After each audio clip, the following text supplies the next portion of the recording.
place for the Lego Club Show. Let's go. Lego Club Show. Let's go. Lego Club Show. Let's go. Lego Club Show. Let's go. Lego Club Show. Yeah.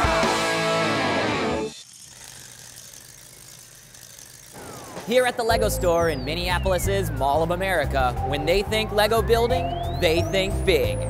Really big.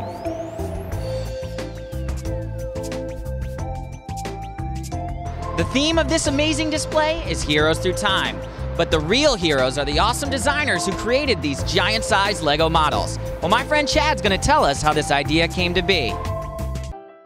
Hey Chad, what do you do for the Lego company, and how did you come up with this awesome idea? Hi Scott, I work as a designer and I work on a lot of concept development for the brand retail stores and in-store. So we actually came up with this idea because of some of the mall architecture. It really has a feeling of like a large hall that you'd see in classic architecture. We wanted to pull some sculptural elements that has that very classic feel. When you look at things like the saber-toothed tiger and the minotaur, all these things are very similar to classic architectural sculpture. And we wanted to have some whimsy and fun with minifigures as well. There's a few different models here, and you kind of span through time. How did you pick which heroes to represent? Yeah, that was really hard. We kind of had a lot of process of elimination. We wanted to capture a timeline of about 1,000 years, so we wanted to go back to prehistoric times. We wanted to capture whether Greek or Roman, and then medieval times.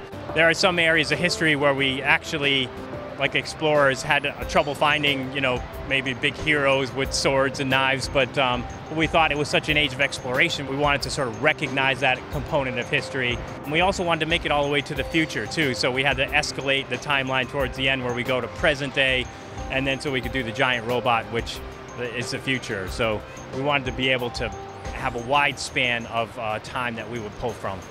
When you get the idea that's in your head, how do you make that a reality? For the concept development, I do a lot of work in 3D programs, and I'll do like rough modeling.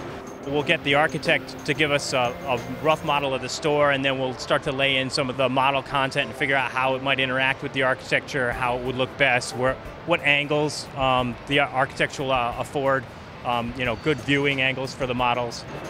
In the past, the store was a lot of different model content, but very small, and we wanted to clean up the space a bit. So instead of making lots of small models, we decided to make large, very focused models to clean up the rest of the space, but still have the impact that we wanted to have. From what you've got and you design in your computer, how does it become a reality? The model designers are the next phase in that process.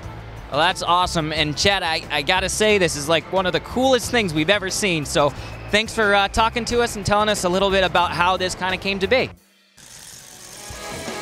Stay tuned to LegoClub.com for more from this super awesome episode of the Lego Club Show.